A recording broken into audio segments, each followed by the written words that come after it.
Hello, hello, hello. Hey, come on in. Come on in, my friends. Hi. Hello. Go back and forth. I just wanted to come in every day this week. I've been giving an update on my mom, and today is no exception. There isn't any worsening news. There isn't any bigger news. It's about the same, but that's encouraging. My mom, so I had a question for the nurse today. So my mom has just been really, really tired, and I've noticed she's just been sleeping a lot more. And I thought, well, she's just really bored. She's in a room by herself. She's on a COVID unit. She's COVID positive. Oh, thank you for the love. She's COVID positive, and she really isn't showing a lot of symptoms. Well, the two biggest symptoms that she really does have. Hey, Teresa, it's great to see you. The two biggest symptoms that she does have is she's very tired and she's not eating.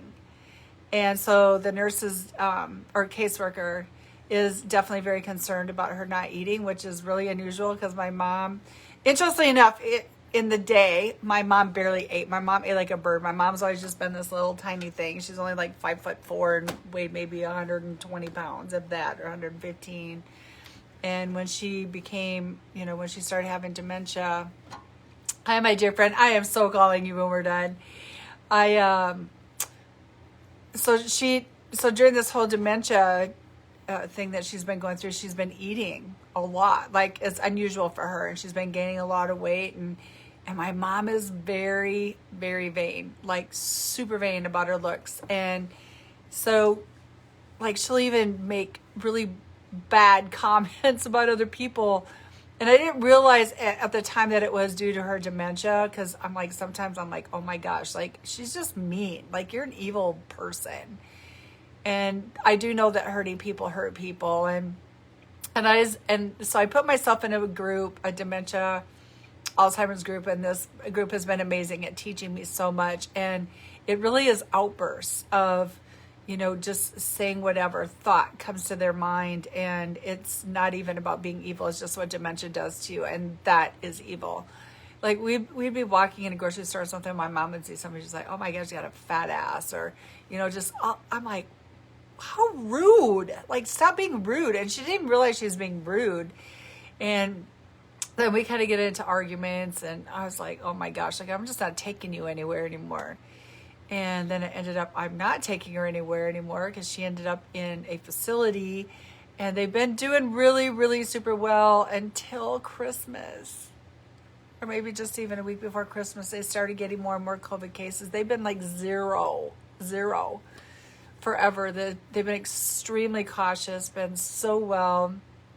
And anyway, the nurse, one of the nurses actually called me in December and had asked me if I would give my mom, if I would give the okay to have my mom have the COVID shot. And I said, personally, I don't want it. I know that my mom is a big advocate for shots. So, my mom's on comfort care. So I was like, well, what could it hurt? And I'd really, if it does help her, and it, at least eases symptoms so that she doesn't like have to be on a ventilator, because we're not putting her on a ventilator, then that would be my goal. That's our goal, my family's goal. So she got the shot on December 29th, and then January 4th became COVID positive.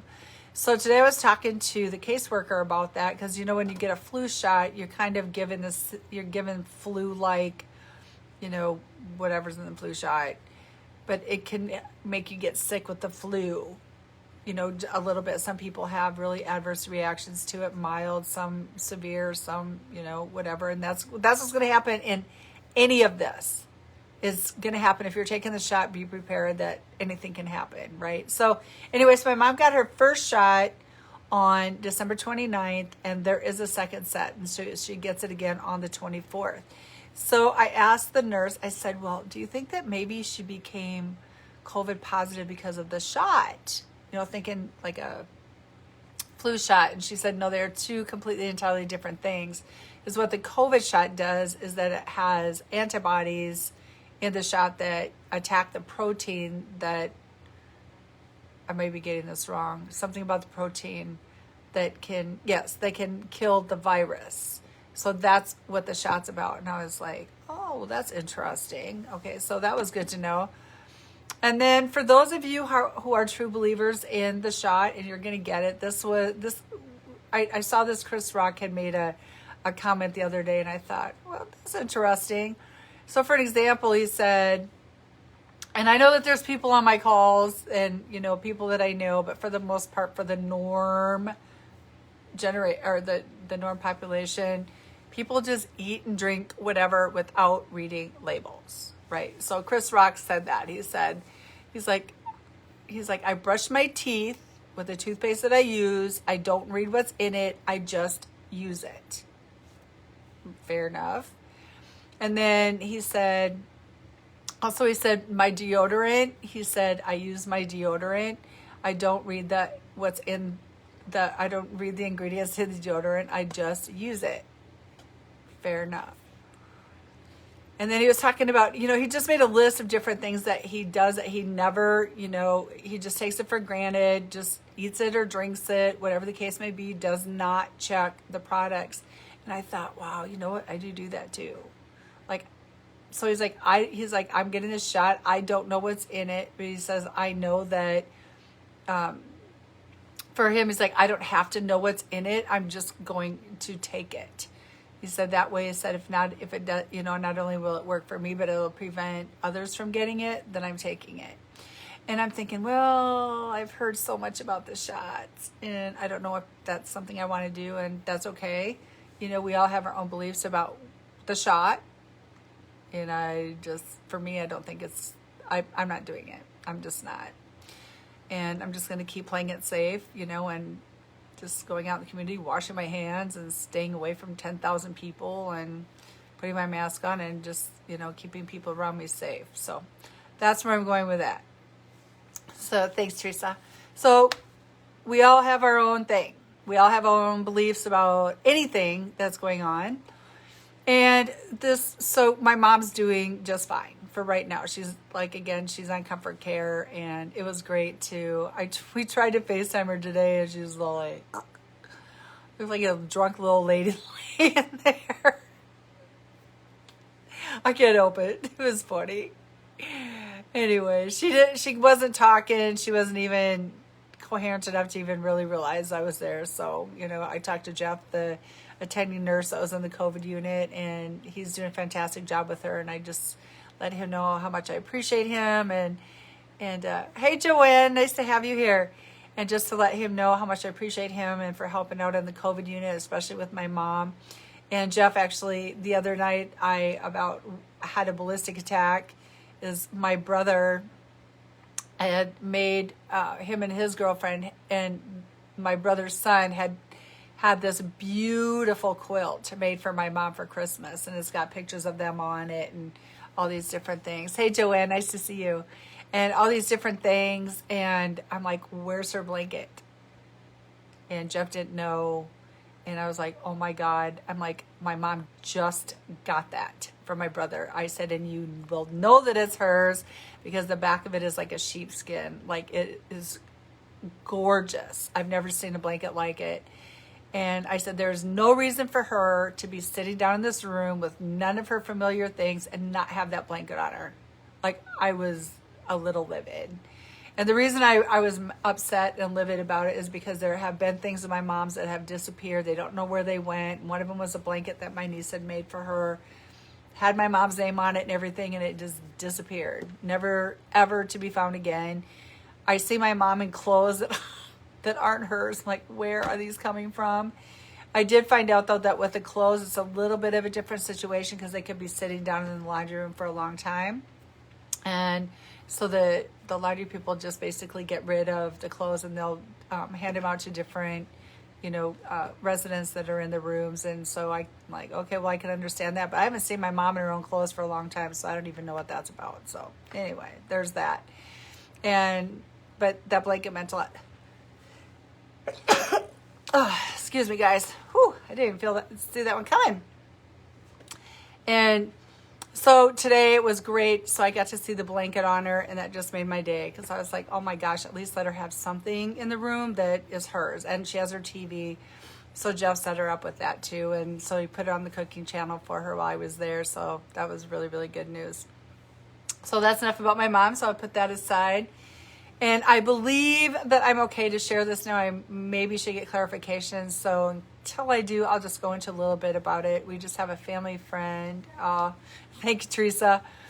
We have a family friend.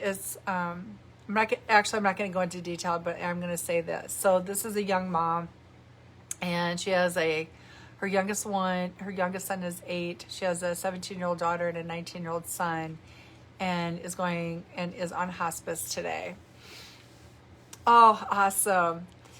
And so she's going on hospice today. She is full of cancer. It's now in her brain and all over. They've tried every single thing possible. This girl has been in and out of cancer, radiation, chemotherapy for the past 2 years. I want to say it's been a really long time.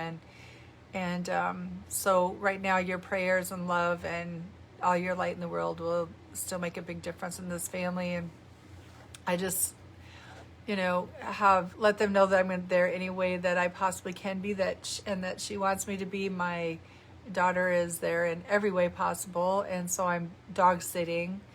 And thank you, Teresa. So it's been some pretty challenging times around here. And so there's just been kind of a little bit of a lot going on.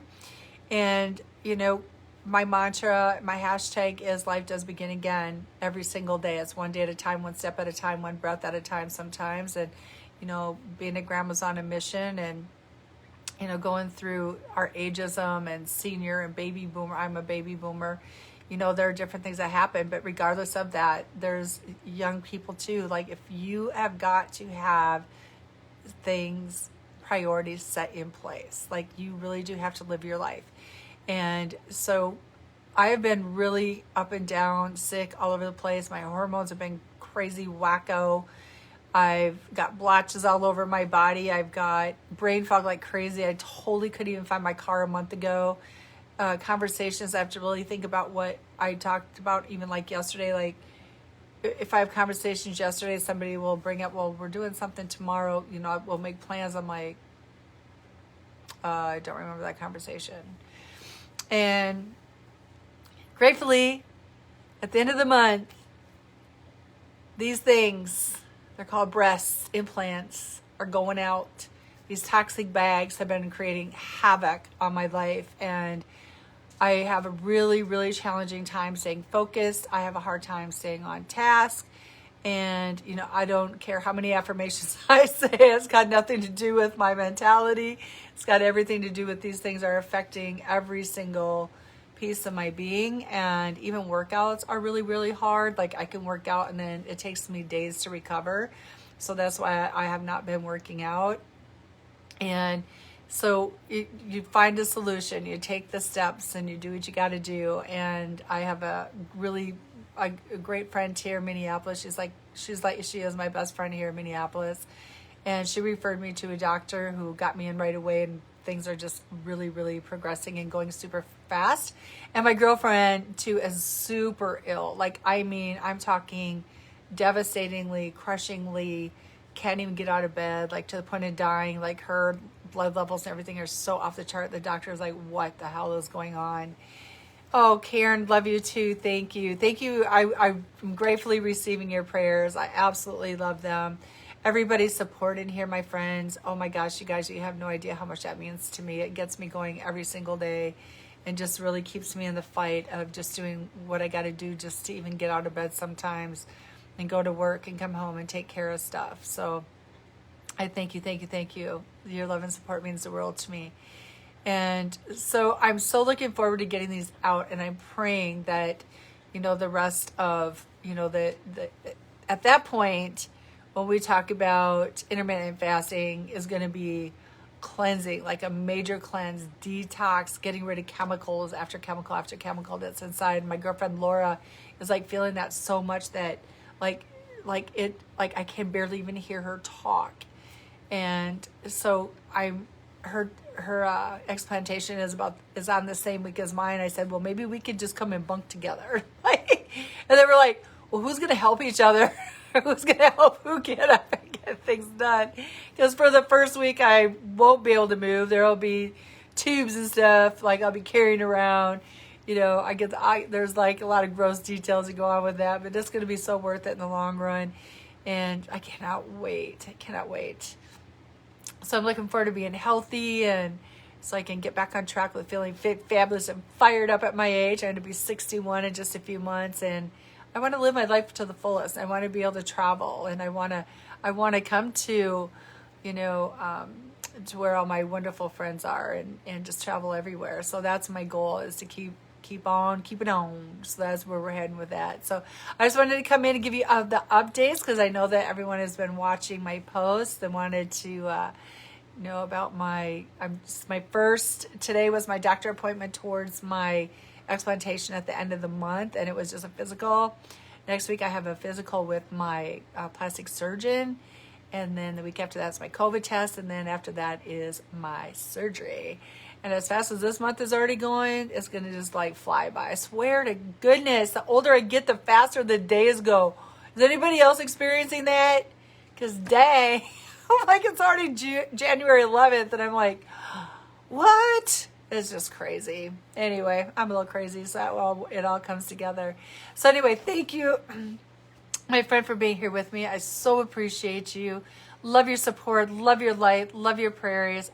I'm gratefully receiving, not only for myself, but for my mom, for our friend with cancer and her family, and just to really guide us into getting through to the other side. They've been doing super amazing at, letting family know and their children know, and it's not easy. And it's kind of like thank you, Joanne. It's like a little PTSD for me too. I told my daughter, I said, I don't mean to make it about me, but I said, I am making it about me for a little bit. But I said, I feel like I'm in a deja vu moment, when I had to go through this very thing with my own son who died 9 years ago, and we brought him home and put him on hospice. And so I know exactly what, hey, Rena, thank you. And so I know exactly what, their family's going through. And it's heartbreaking for me to know that, the 17 and the 19-year-old is, they're gonna be okay. But there's a little 8-year-old little guy in this whole mix who I just want to scoop him up and take him and just keep him on my own, but he's not mine. So let's just send love and hugs their way, a lot of love and light, and, let's just get the best possible outcome that we possibly can, and just let them know that we're loving on them. That's all we got to do. All right. Thank you all. I love you so much. And I'll be back again tomorrow night between 6, 7, or 8. I don't know. It depends on my work schedule. Everyone asks why it's not been consistent. But I will be back. All right. I love you. Take care, everyone. Have a great rest of your night. Bye-bye.